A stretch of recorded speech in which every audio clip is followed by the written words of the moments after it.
Hello students, स्वागत है आप लोग की गीता मैम की पाठशाला में।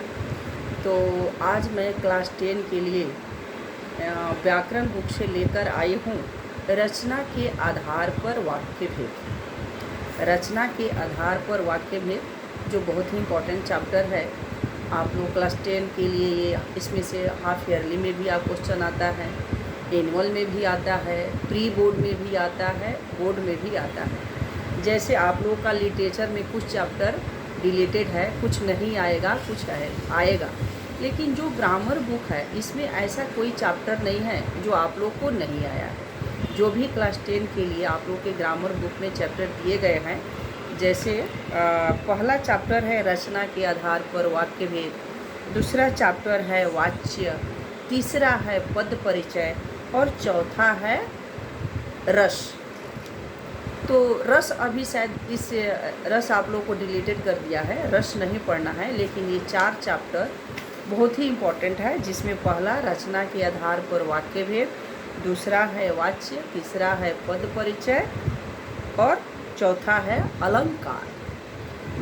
अलंकार आप लोग 9 में भी पढ़े होंगे और आप लोगों को 10 में भी अलंकार पढ़ना है। अलंकार के भी 2 भेद होते हैं, उसमें से कभी कभी एक भेद दे देता है आप लोग को पढ़ने के लिए, कभी कभी दोनों भेद दे देता है पढ़ने के लिए। तो अभी जो मैं आप लोग के सामने वीडियो लेकर आई हूँ वो है रचना के आधार पर वाक्य भेद। रचना के आधार पर वाक्य भेद हम किसे कहते हैं? रचना के आधार पर वाक्य भेद एक ऐसा सार्थक समूह होता है जो व्यवस्थित हो तथा पूरा आशय प्रकट कर सके। आशय मतलब उसका अर्थ समझ में आ सके, तो हम उसे वाक्य कहते हैं। अर्थात या जिस शब्द समूह से वक्ता का आशय व्यक्त होता है वह वाक्य कहलाता है। वक्ता कौन है? मैं बोल रही हूँ, मैं आप लोग को समझा रही हूँ, तो मैं वक्ता हुई। और श्रोता किसे कहा जाता है? जो सुनता है, जो सुनने वाले होते हैं। जैसे आप मेरे स्टूडेंट हो, आप लोग सुन रहे हो, तो आप लोग श्रोता हुए और मैं वक्ता हूँ। तो रचना के आधार पर वाक्य भेद का जो परिभाषा है वो इस प्रकार है।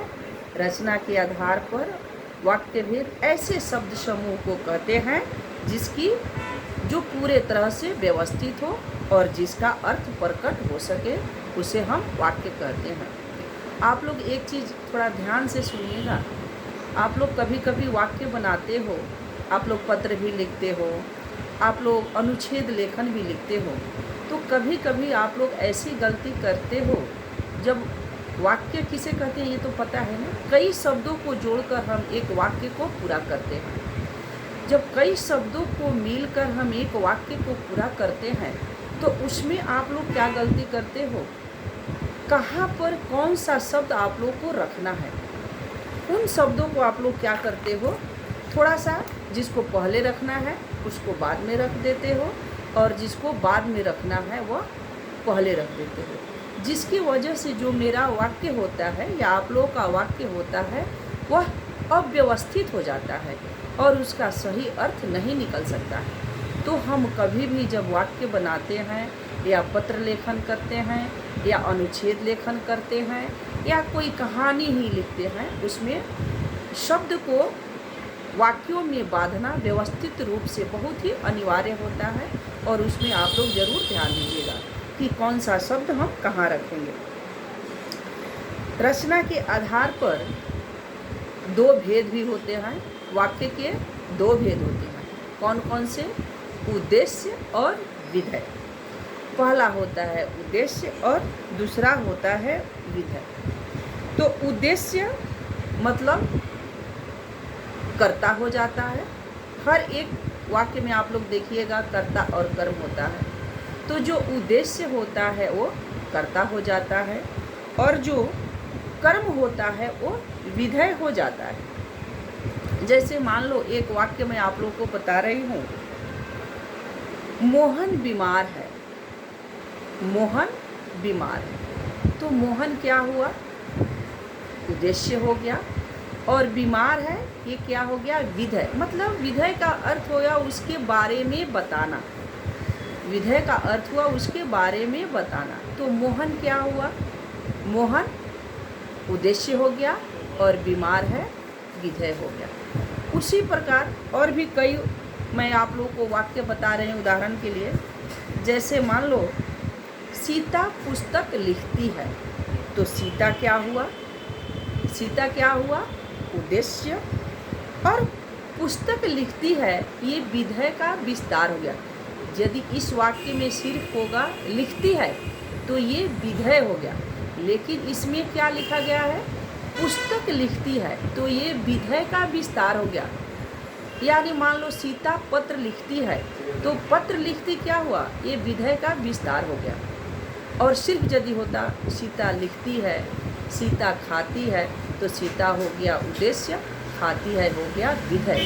लेकिन वही जब हम बोलेंगे कि सीता आम खाती है, तो ये क्या हो गया, आम खाती है क्या हो गया, ये विधेय का विस्तार हो गया।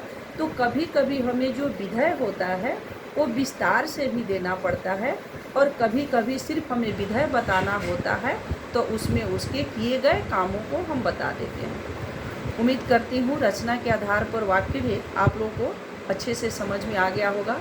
और यदि मेरी वीडियो आप लोग को अच्छी लगी होगी तो आप लोग लाइक कीजिए, कमेंट कीजिए और सब्सक्राइब करना मत भूलिएगा। प्लीज़ सब्सक्राइब ज़रूर कीजिएगा। आगे भी आप यदि किसी व्याकरण बुक से आप कोई वीडियो देखना चाहते हैं या समझना चाहते हैं तो आप लोग ज़रूर कमेंट करके बताइएगा।